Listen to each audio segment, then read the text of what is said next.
सकाळची घटना आहे. रिजन्सी आनंतर या ठिकाणी श्री महेश भोईर यांच्या 7 वर्षाच्या मुलाचं अपहरण झाल्याची माहिती आम्हाला सकाळी 9:15 दरम्यान मिळाली पोलीस स्टेशनला. सदरची घटना माहिती मिळाल्यानंतर आमच्या पोलीस स्टेशन सिनियर पी.आय. कागबाने आणि सर्व टीम्स या ठिकाणी तात्काळ त्या ठिकाणी पोहोचल्या. इतरही पोलीस स्टेशनचे आम्ही DP पथक या ठिकाणी बोलवले. जवळ आमच्या 7 ते 8 टीम ह्या सर्व याच्यावरती अपहरणाच्या प्रकरणावरती तपास करत होती.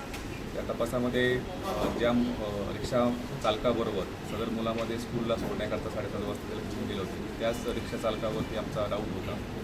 नंतर त्याची चौकशी आणि इतरही आमच्या टेक्निकल ॲनालिसिसमधून आम्हाला सदरच्या रिक्षा चालकानेच त्या मुलाला घेऊन गेल्याबाबतची आम्हाला खात्रीलायक माहिती समजली.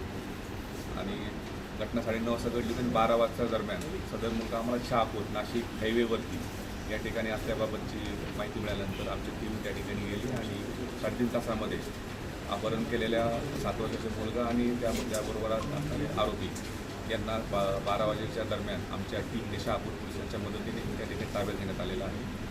आत्तापर्यंत या सदरच्या गुन्ह्यामध्ये 2 आरोपींना ताब्यात घेतलेलं आहे. अजूनही 2 अल्पवयीन मुलं आमच्या टीमने ताब्यात घेतले आणि इतरही आरोपींचा त्यामध्ये सहभाग असण्याची शक्यता आहे. त्या अनुषंगाने आमचा तपास सुरू आहे आणि ही पूर्ण कामगिरी जी आहे आमच्या सिनियर P.I. कागबाने त्यांच्याबरोबर A.P.I. पाटील, P.I. गुंड, P.I. चोपडे, A.P.I. राळेभात, आमचे A.P.I. फडोळ, A.P.I. सावती जगताप आणि आमच्या सर्व डिटेशन स्टाफ यांनी अतिशय उत्कृष्ट अशी कामगिरी केलेली आणि 3.5 तासामध्येच या चिमुकलेला त्याच्यामधून आम्ही आरोपींना आम्ही अटक केलेला आहे. सर, अपहरणकर्त्यांनी त्यांच्याकडे 2 कोटी रुपयाची खंडणी पात्रतेने 2 कोटी रुपये त्यांच्याकडे मागणी केली गेली होती आणि 2 कोटी रुपये द्या आणि तुमच्या मुलाला घेऊन जा अशा प्रकारचं त्यांना फोन कॉल सकाळी आल्यानंतर सदरचा प्रकार झालेला आहे. त्याला शाळेत घेऊन जात होता. जो रिक्षावाल्याला अटक केलेली आहे त्याचा भाऊ हा रोज सदर मुलाला शाळेमध्ये स्कूलला सोडवण्याकडे घेऊन जात असे आणि आज त्याचा भाऊ न येता त्याच्या भावाला त्यांनी ह्या मुलाला सोडण्याकडे पाठवलं होतं.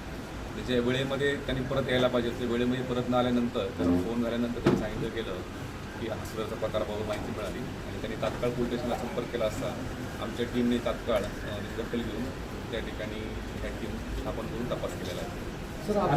पैशाकरता 2 कोटी रुपयाच्याकरता केल्याबाबतचा आमचा हा प्राथमिक तपासामध्ये आत्तापर्यंत निष्पन्न झालेला आहे. तरीसुद्धा त्यामध्ये तपास सुरू आहे. इतरही बाबीमध्ये इतरही आरोपी आणि इतर कोणते कारणं आहेत का याबाबतचा पोलीस तपास करत आहेत. आरोपी त्याच्यामधले 2 जे आहेत ते ओळखीचे आहेत आणि इतरही त्यामध्ये आरोपीचा सहभाग आहे ते याच परिसरातील मानपाडा आदीमधीलच इतर गावामधील असल्याबाबतची माहिती आहे. त्याबद्दलची आमच्या टीम्स त्यांच्या पाठीमागं आहेत आणि आत्तापर्यंत 2 मेजर आणि 2 अल्पवयीन मुलांना त्यामध्ये ताब्यात देण्यात आलेला आहे. त्याबाबतची आमची तपास सुरू आहे.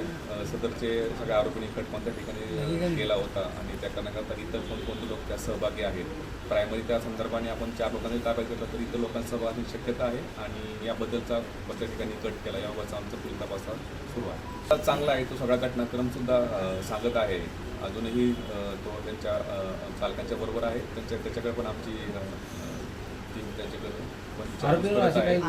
आणि त्याच्याकडून सुद्धा माहिती मिळून त्यानंतरही सुद्धा आम्ही त्यामध्ये अजून तपास करत आहोत. मुलाच्या काय झालेलं मुलगा घरी आलाय आणि ज्यांनी घरी पाठवलाय त्यांच्याबद्दल तुम्ही जे पोलीस आहेत त्याच्याबद्दल तुम्ही काय सांगता? मी सर्वप्रथम पोलीस प्रशासनाचा धन्यवाद देतो. मी आज त्या साहेबांना फोन केला. साहेबांनी एक FIR किंवा जे कंप्लेंट सुद्धा न नोंदवता त्यांनी त्यांच्या पद्धतीने कामाला सुरुवात केली होती आणि त्यांनी 3 तासाच्या आतमध्ये माझ्या मुलाला सुखरूप परत आणला. नेमकं तुम्ही ज्या रिक्षा चालकाला ही अपहरण रिक्षा होती त्या रिक्षा चालकाच्या भावानेच हे अपहरण केले तर कधी लक्षात आलं तुम्ही? हे अजून सुद्धा मला काही माहिती नाही. पोलीस प्रशासन त्यांचे काम करत आहेत.